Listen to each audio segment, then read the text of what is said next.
Y'all, life after lockup is running my blood pressure up between Sarah, Destiny, and Chevelle. I can't.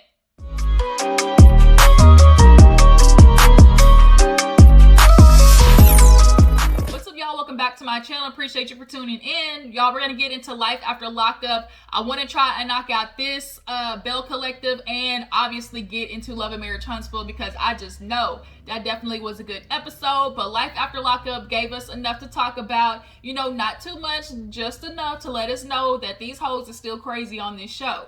So if you're new to my channel, appreciate you for tuning in. Just make sure you hit that subscribe button, okay? Don't go nowhere without hitting that button and become a member of the Juice Box crew. And all my Jujus, how y'all doing out there? Do I have any of y'all in Texas? I hope y'all are, doing good. Finally, we got the snow belting.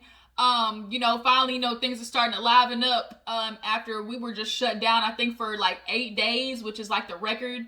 8 or 9 days, I think, was like the record. So we were literally only 1 day away from something that happened back all the way in like 1984 or something like that. So these governors got some splaining to do with how the freak they handled it so poorly. Ted Cruz, Governor Abbott, okay, that's for another video. But life after lockup, y'all, let's go ahead and get into it. Make sure y'all like this video, though, to let me know that you guys stopped by, okay? So we open up the episode with good old Christiana getting out of jail. She's a little bit fluffier. It's okay, though, because at the end of the day, John loves him with his Native American braids. She gets in the car and, she's happy. She's ready to basically slob on that knob like corn on the cob, though. She immediately is ready to get to it. So they get in the car. He actually gets a call from a bill collector, somebody basically saying, hey, rent due, run that check up, you better catch up. If y'all don't know that song, Rent Due, go Google it. The shit is so funny on YouTube. But nonetheless, whatever he has due, he's like, oh yeah, I got a check coming in, I'll send it to you. So I'm not gonna lie, like, it's so hard to know that he been, in the past done with some fraudulency, and not to believe that would he go back to that to try to give Christiana this lifestyle? Like, would he do that? I hope not. But nonetheless, she's in the car with him and talking about like super excited to get life started, even freaking babies. Y'all old asses want to have some babies. Okay. So she starts asking him questions like, how was it with my sister? He's like, yeah, things were good. She's like, I appreciate you taking them in. How was my sister with you? Did she try to flirt with you? And I'm like, wait a minute. The fact that she's asking, did my sister try to flirt with you?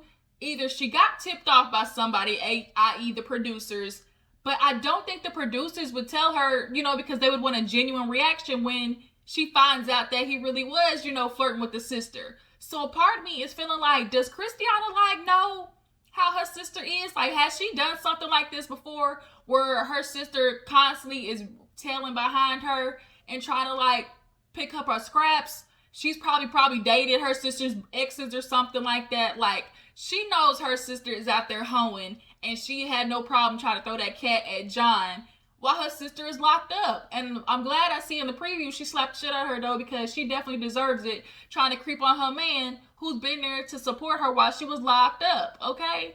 Almost went into Locked Up by Akon. I don't know why I said locked up, they won't let you out, but now she's out. And John, I know he's trying to keep this shit under wraps, but it's not gonna stay there for long.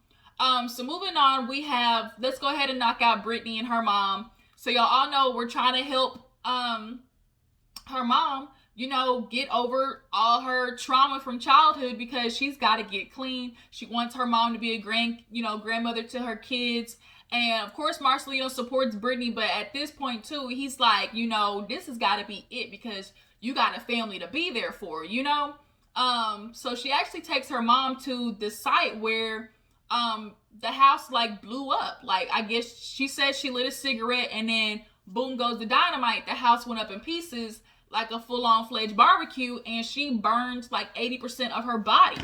So they get there and she's looking around and she's telling her about how she's like, I think the fire department said that there was a leak in the propane tank, and so when I lit the cigarette, that was it. So she's asking her do you remember?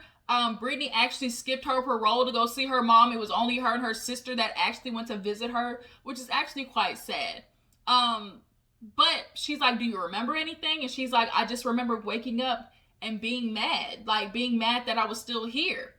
I can't say whether or not that her mom tried to commit suicide, because when she asked, she was like, did you try to kill yourself? She didn't give like a firm yes, but she said like, you know, Brittany, I was tired. You know, I didn't think anybody loved me. I was depressed. You know, I was all by myself drinking after, you know, getting in a fight with your dad. Like, I don't want to say she wanted to commit suicide. I do think there's a point where some people get in a depression where it's like, I just don't want to deal with this pain anymore. And it's not that you want to, I forgot where I heard this from, but it's like you don't want to die, you just want the pain to stop. And I think for her, it was kind of like, you know, I just don't want to deal with this anymore type situation. But I understand, Brittany, you want your mom to be sober, but and she's doing the things that most therapists and psychologists would say do when you're somebody who's dealing with addiction, which is to confront the things that are taking you to the alcohol, the liquor, the drugs, or whatever.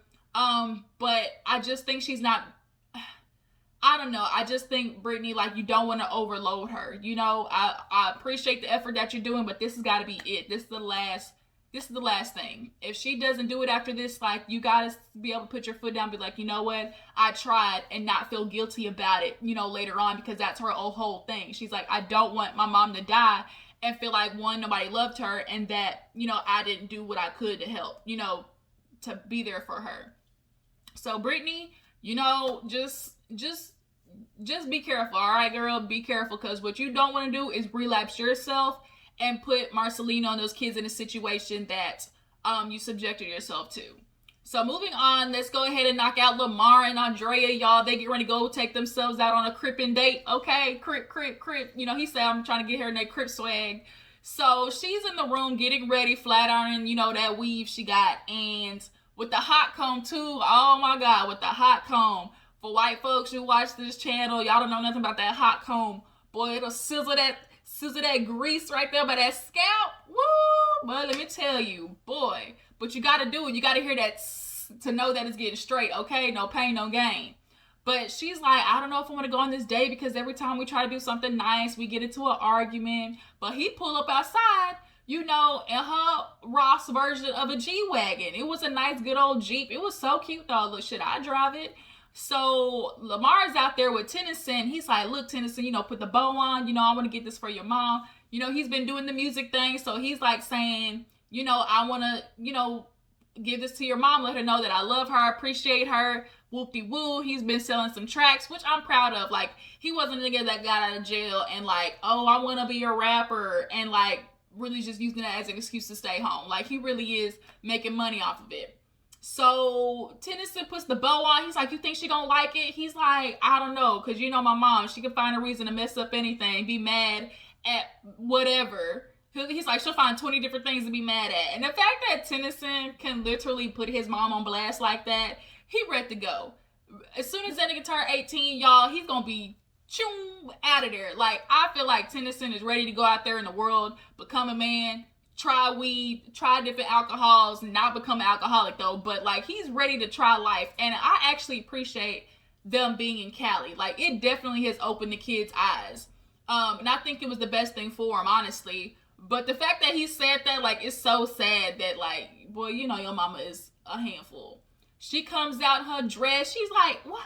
For me? Is that mine? He's like, yeah, girl, that's for you. You know, I just want to let you know that I love you. So she's showing in the car and everything. And she's like, oh my God, I love it. You know, I can't believe you did this for me. So he like, sure, we got to christen this thing up. So she's like, yeah, we'll have to find a car wash. And they did that flashback of these two big old hippos in the car wash. I'm like, this is not right. We don't want to see this. We don't want to see this with Lamar and Andrea trying to get busy in the back of a car and a car wash. TMI. So moving from them, let's go ahead and talk about Puppy, Amber, and her mom.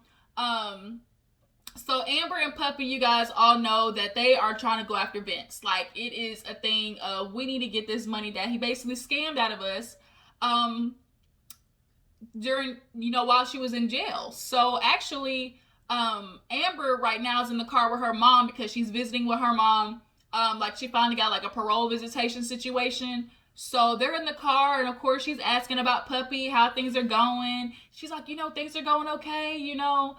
We just been staying at the house. Things are good. And so she's like, well, what does that mean? Like, are y'all together or nah? She's like, why are you asking? Like, we're good. Like, things are straight. And she was like, well, does that mean y'all gonna be together? And she's like, you know what, Mom? Like, I don't know, because, we're just trying to take it day by day. That's Amber's excuse for everything. Like, she's really starting to sound like a grade A dick with the, we're gonna take it day by day, which is what every man says when he don't want to commit to a woman. Like, girl, we just gonna ride the vibe. We gonna ride the wave. But she knows she's just trying to, like, string Puppy along because she needs her for a place to stay. So the mom, she finally tells her mom that she actually has somebody else in mind. And she's like, his name is Sammy. She's like, wait a minute, like, your ex Sammy? Like, Sammy? She's like, yeah. And she's like, I don't like it one bit, no. Throw the whole relationship away. The mom knows that in the past, they were literally, like, basically selling drugs, doing drugs, fighting each other, having toxic like, makeup sex, and then going through this whole toxic thing. And she's like, that's not good.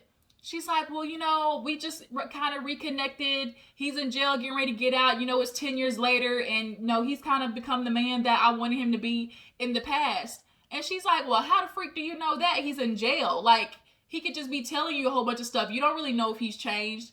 And Amber low-key paused for a minute. You can see in the car, she just kind of stopped. And she's really thinking about it, because at the end of the day, like, people can tell you a whole bunch of stuff while they're in jail, but when they get back in the real world, are they really gonna do those things that they told you in prison? Like, I mean, that's the name of the game. When they're in prison, they're telling you everything you want to hear. So do I think they're gonna go back to their old ways? Absolutely yes, because I'm pretty sure neither one of them have been to therapy. He's probably never changed, going back to jail after clearly being a meth head.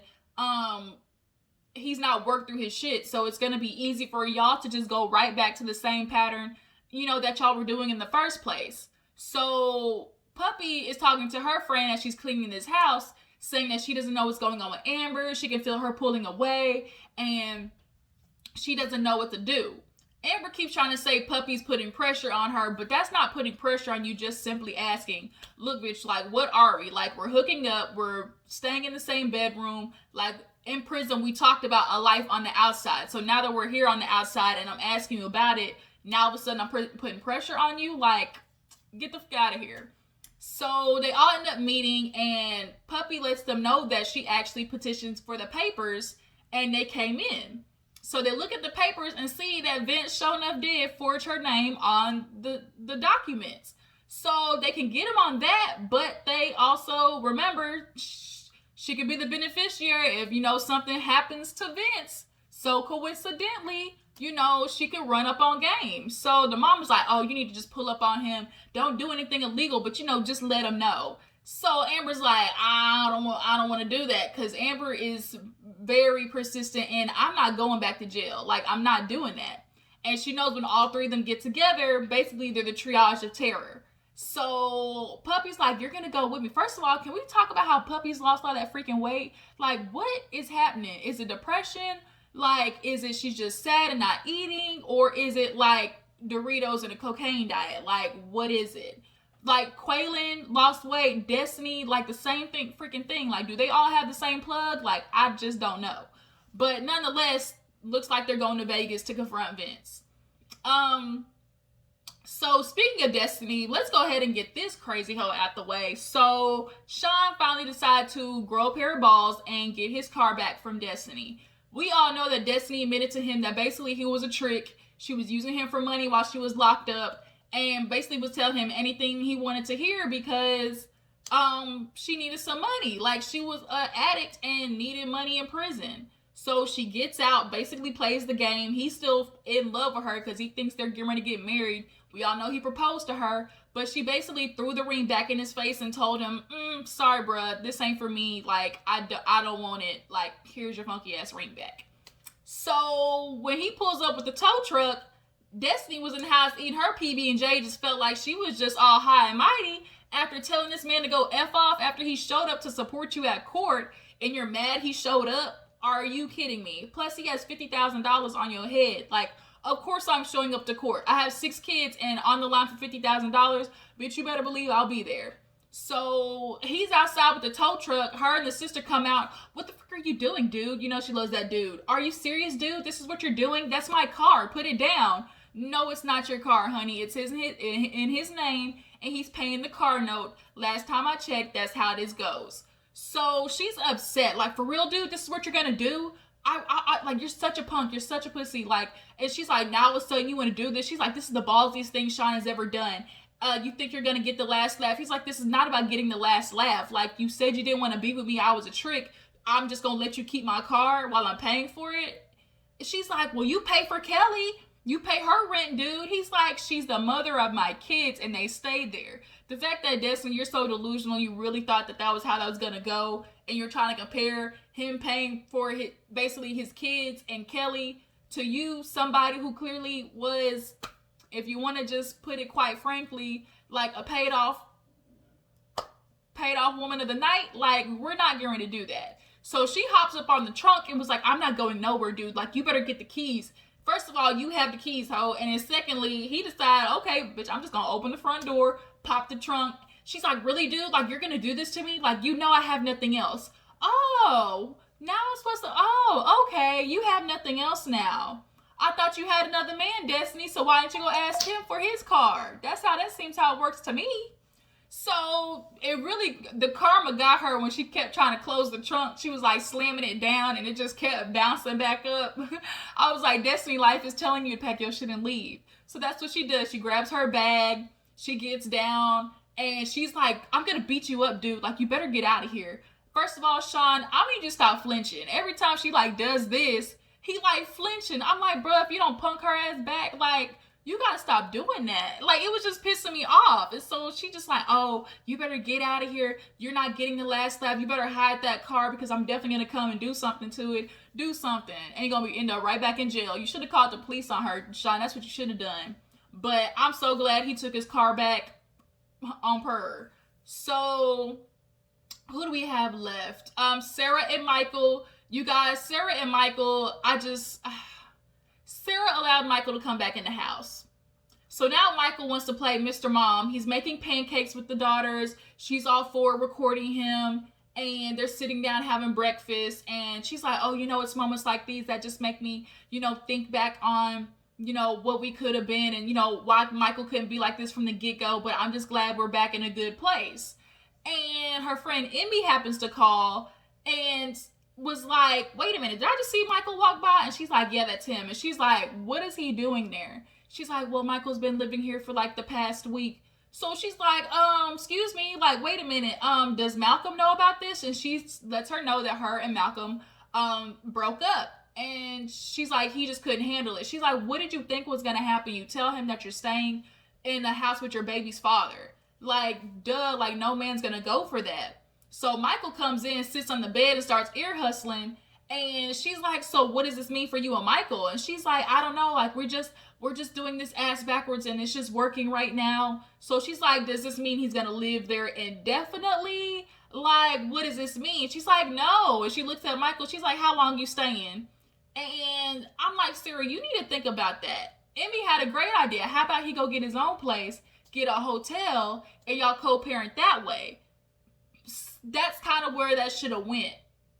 Duh, Sarah. Instead of putting it on Malcolm like, oh, he can't handle the situation, he's asking me not to like be there, like try to co-parent. No, he's asking you to do common sense, which is respect him and not have a man that you clearly have 2 kids with that gives no damn about y'all's relationship and will do anything to F it up, which is clearly what he did.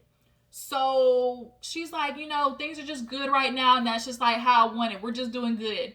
So she's like, man, whatever, girl, and hangs up. And Michael's like, you don't owe Emmy nothing. Like, we're doing good right now. That's all that matters. Michael talking about how they lay in the bed and tell each other, you know, each other's dreams. We're back being each other's, you know, wife and confidant and friends, you know, and lovers. And he's laughing like he gets a rise out of knowing that he can always pull freaking Sarah's basically like coochie strings. Like, that's literally what he gets out of it. And it's like, Sarah, he's going to do the same thing all over again. We see in the preview next week, he dips. So it's like, why are you not allowing Michael to man up? Like, when you allow him to come stay at your house, rent free. He's clearly not working. He's not paying for anything. That's not co-parenting, woman. That's a nigga sleeping on your couch. That's what that is. So, Sarah, when he goes back to doing what he's done before, don't start crying, because nobody's feeling sorry for you at this point. You keep doing it to yourself. Who did I forget? I feel like I'm forgetting somebody. We did Michael and Sarah, Amber and Puppy, Lamar and Andrea, Destinie and Shawn, Christiana and John, and Brittany and Marcelino. Shoot, I think we got everybody. Y'all, I totally forgot to talk to you guys about Chevelle and Quaylon. So basically the gist is, we all know that Quaylon showed up and gave Chevelle this ring, which she had been asking for this whole time. And he proposed to her. So they go back to the hotel. Dmark is all upset, and he goes in his room. He's like done for the night. So Quaylon, of course, goes back to the room with Chevelle. They're putting Maila to sleep. He asked her, Maila, she going to bed yet? She like, not yet. Basically, he was asking if he was asleep, Maila was asleep, because he thought he was getting ready to do. But no, Chevelle sat down on the couch and told him, look, there's some boundaries, like, we're going to have to make if we're going to be together. She asked for a passcode and password to his, like, phone, social media, to know that he's not going to be talking to hoes in the DM, no messaging any other females, and he's going to get a new phone number. And he's like, why you need a passcode? And she was like, hello, like, trust is broken. And, like, this is just what confuses me. Like, niggas, y'all get so upset that a woman, she all up in my phone. She don't trust me. She's questioning me everywhere I go. Well, hello, the first time she tried to give you trust, you broke it and cheated on her. So now you got to go above and beyond to prove to her that you're not doing that. So if that means you text her everywhere you go, you let her know when you get off of work, you let her know that you arrived to your destination, that's what you have to do. Tough titties, you decided to cheat on her, so that's, the after effect. So he agrees to all of it, and he thinking he about to get some nookie. Oh, you got the cutty last night. Psych. She's like, you gonna sleep in the other room because, it's too soon. Like, I still, need to get over this. Quaylon mad. He like, dang, I thought I was going to, get some. He was getting ready to, get it in. Psych, no.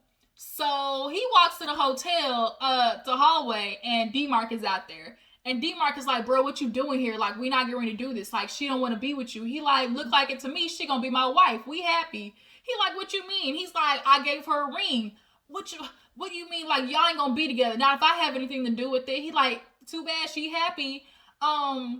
And he like, you don't know what love is. You did exactly what I said you was gonna do. Remember all the stuff you told me when you first got out? Looks like you didn't keep to it. Done exactly what I said. You did exactly what I knew you was gonna do.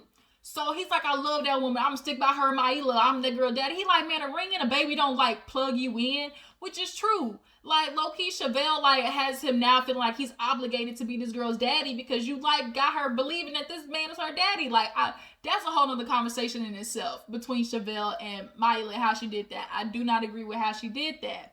But basically, these two end up like squaring up with each other. Producers got to break them up, and Chevelle's not with the shit, so she shut it down, cut the cameras dead ass. And Kinga reads like, y'all gotta go watch the channel. If y'all don't watch it, like when he does that, this shit just makes me laugh. She basically did say cut the cameras. So the next morning they're all getting ready to get in the car, and Quaylon's pulling up with his luggage, and Dmark's looking like, what? And Chevelle's like, look, he's coming with us. He decided he want to be with me. Like, I'm gonna let that happen. Like, I'm happy, Dmark. And you're gonna like make up with him because now Maila's crying thinking that Uncle D and her dad don't get along. So he goes over there to the car and they first do this little fake slap. And Maila's like, nah, like that's not nice. So then they do the, and they get in the car, right? Chevelle's so happy on cloud nine. She's like, Maila, daddy's gonna be with us forever. Dmark over there driving like this, like, Basically, everybody's reaction, all the viewers' reactions is that of Dmark's. Like, girl, you getting ready to mess up. But yeah, that was the whole episode. I had to hurry up and throw them in there. Next week, it's gonna be on and popping because Tara about to get the dog shit slapped out of her because Christiana found out that she was barking up the wrong tree, okay? But yeah, that's everything, you guys. We're gonna get into Belle Collective and Love and Marriage Huntsville next. So before you go, you know what you gotta do. Hit that subscribe button, hit that like button, and I will catch you guys later. Deuces.